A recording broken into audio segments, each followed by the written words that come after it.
आधुनिक हिंदी निबंध। और इस आधुनिक हिंदी निबंध की यात्रा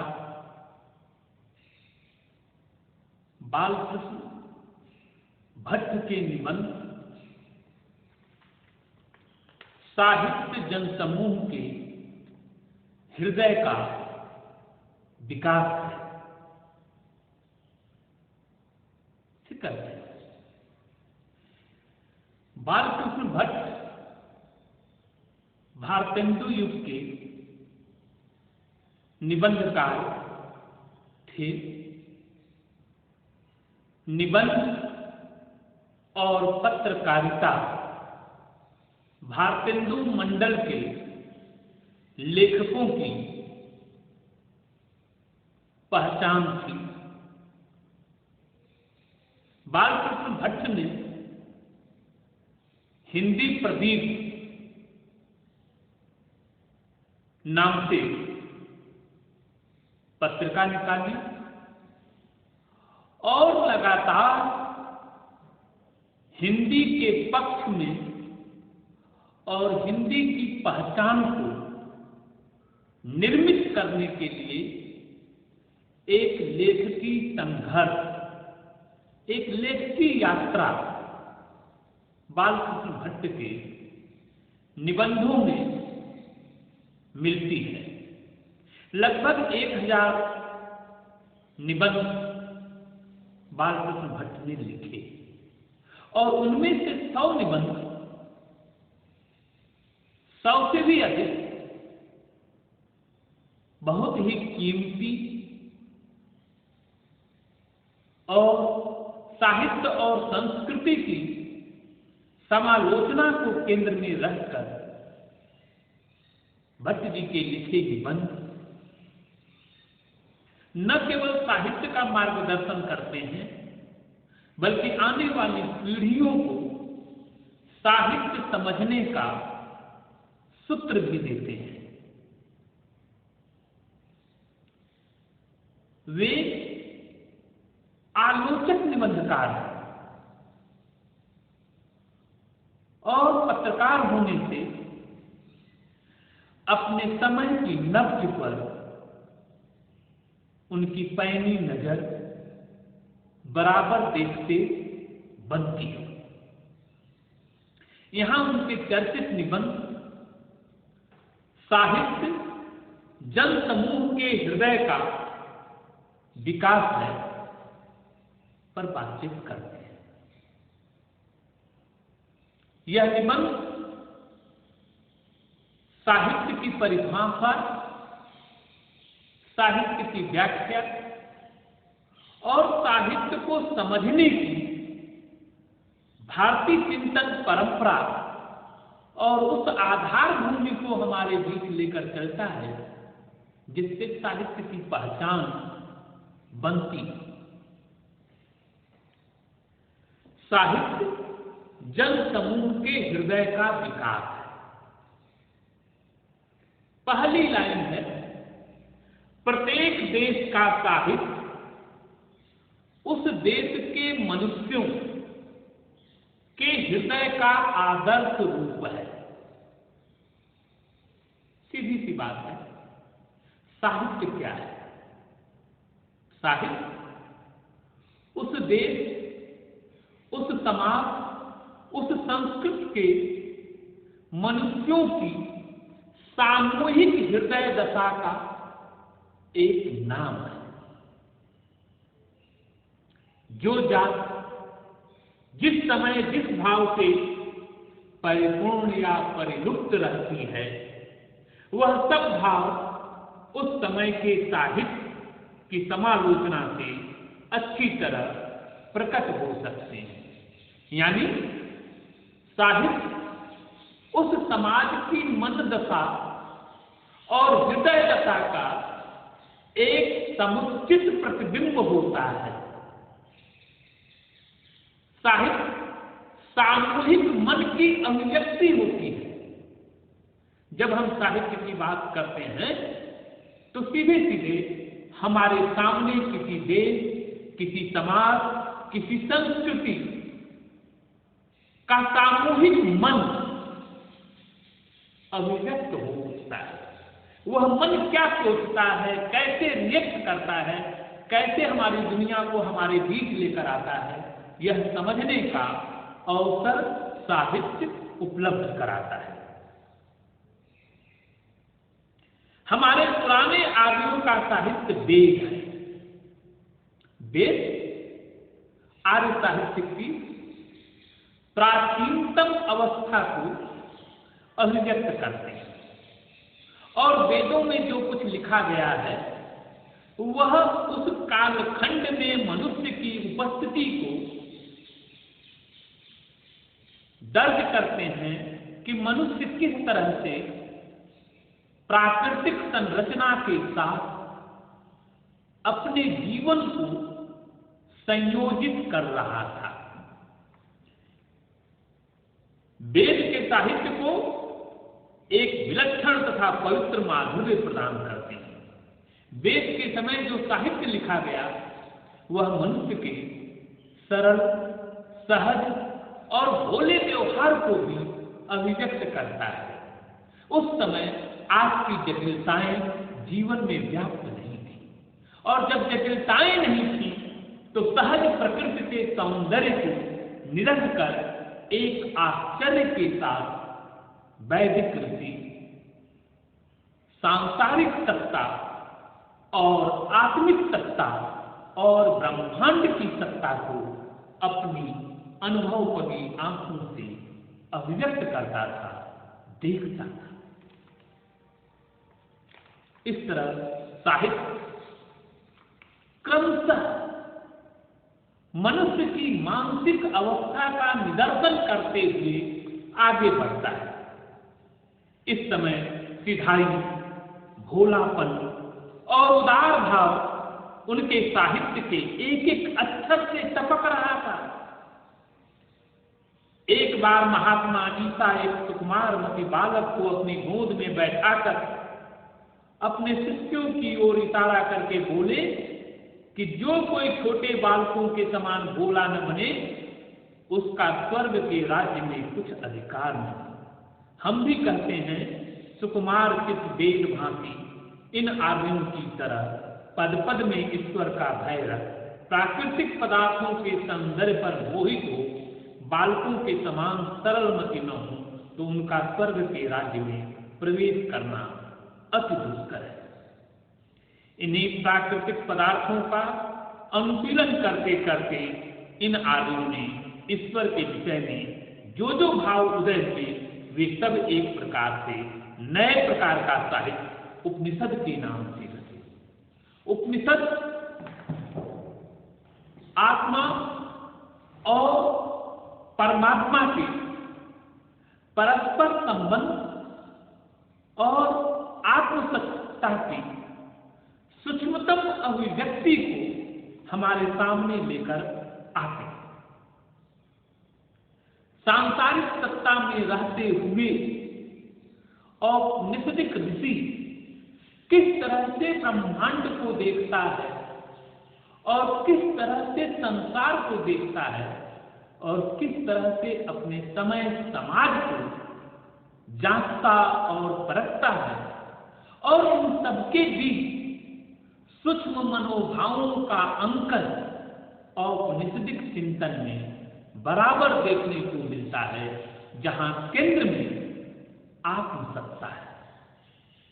उस आत्मसत्ता से परात्पर सत्ता बाह्य ब्रह्मांड को समझने का एक अवसर औपनिषदिक ऋषि प्रदान करता है। वेद के उपरांत रामायण और महाभारत साहित्य के दो ध्रुवांत हमारे सामने आते हैं। रामायण इस आदर्श पर टिका है कि दो भाई और दोनों भाई परस्पर परित्याग करते हैं सत्ता का, राज्य का। हमें ये नहीं लेना, हमें ये नहीं लेना। अनाधिकार चेष्टा कोई नहीं करता। सब सहज और शांति के साथ जो कुछ उपलब्ध है उस उपलब्ध संसार में जीने की सीख रामायण देती। दूसरी तरफ महाभारत का साहित्य है जहां एक प्राकारेण अपनी सत्ता, अपना प्रभुत्व और अपने अधिकार को स्थापित करने की प्रबल भावना का निदर्शन होता है। और इन्हीं दो ध्रुवांतों के बीच भारतीय समाज चलता रहता है। रामायण आदर्श की उच्चतम अवस्था और दूसरी तरफ महाभारत यथार्थ का विषम पृष्ठभूमि। रामायण और महाभारत। रामायण में दो प्रतिद्वंदी भाई इस बात पर विवाद कर रहे थे कि यह समस्त राज्य और राज्य सिंहासन हमारा नहीं, यह सब तुम्हारे हाथ में है। अंत में रामचंद्र ने भरत को विवाद में पराभूत कर समस्त साम्राज्य उनके हस्तगत कर आप आनंद निर्भर चित्त हो सपत्नी बनवासी। वहीं महाभारत में दो दयाल भाई इस बात के लिए कलह करने पर सन्नद्ध हुए कि जितने में सुई का अग्रभाग ढक जाए इतनी पृथ्वी भी बिना युद्ध के हम नहीं देंगे। सुत्यग्र नैव दास्यामि बिना युद्धेन केशव।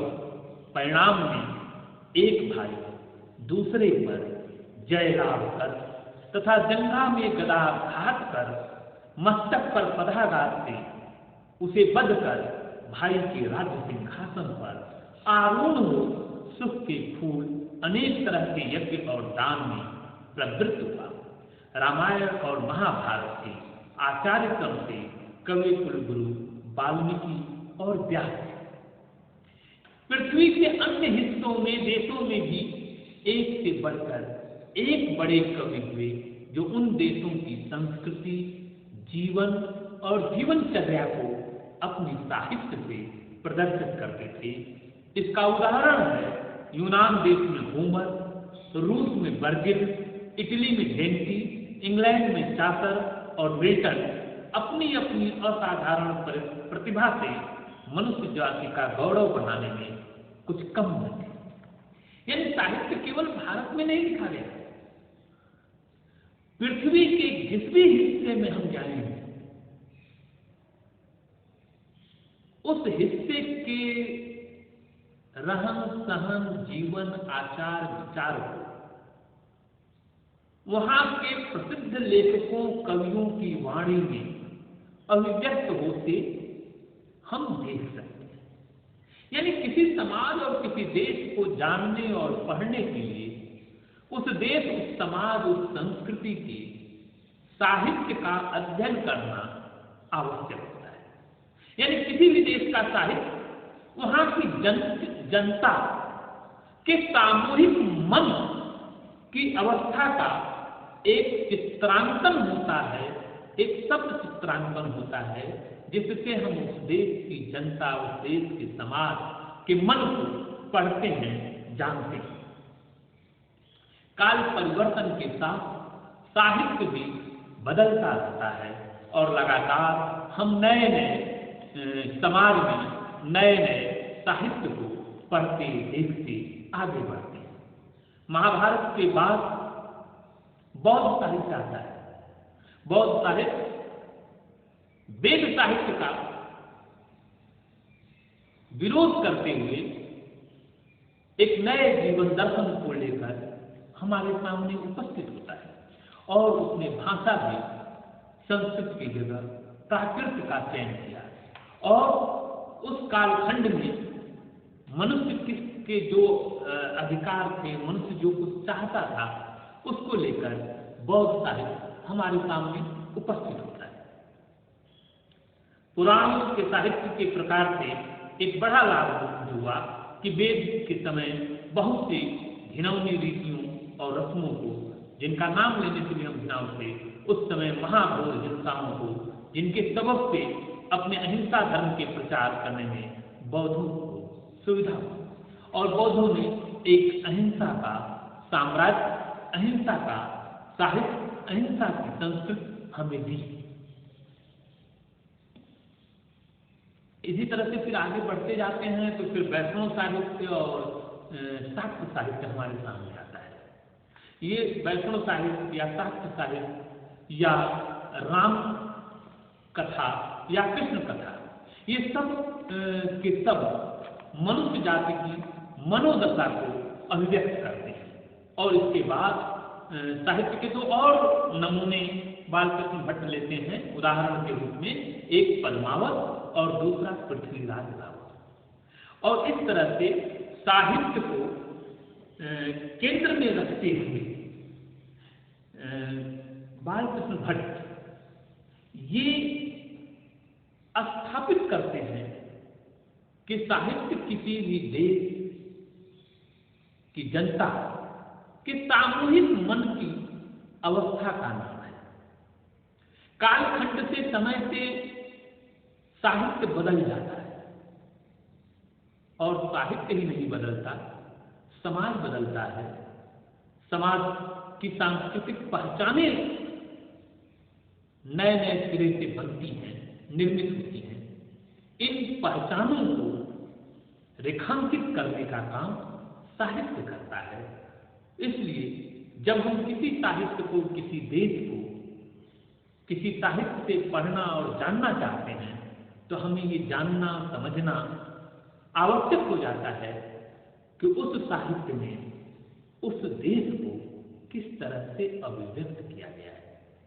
और हर देश अपना एक आदर्श, अपना एक रोल मॉडल, अपनी एक साहित्यिक सांस्कृतिक संरचना को लेकर सजग होता है।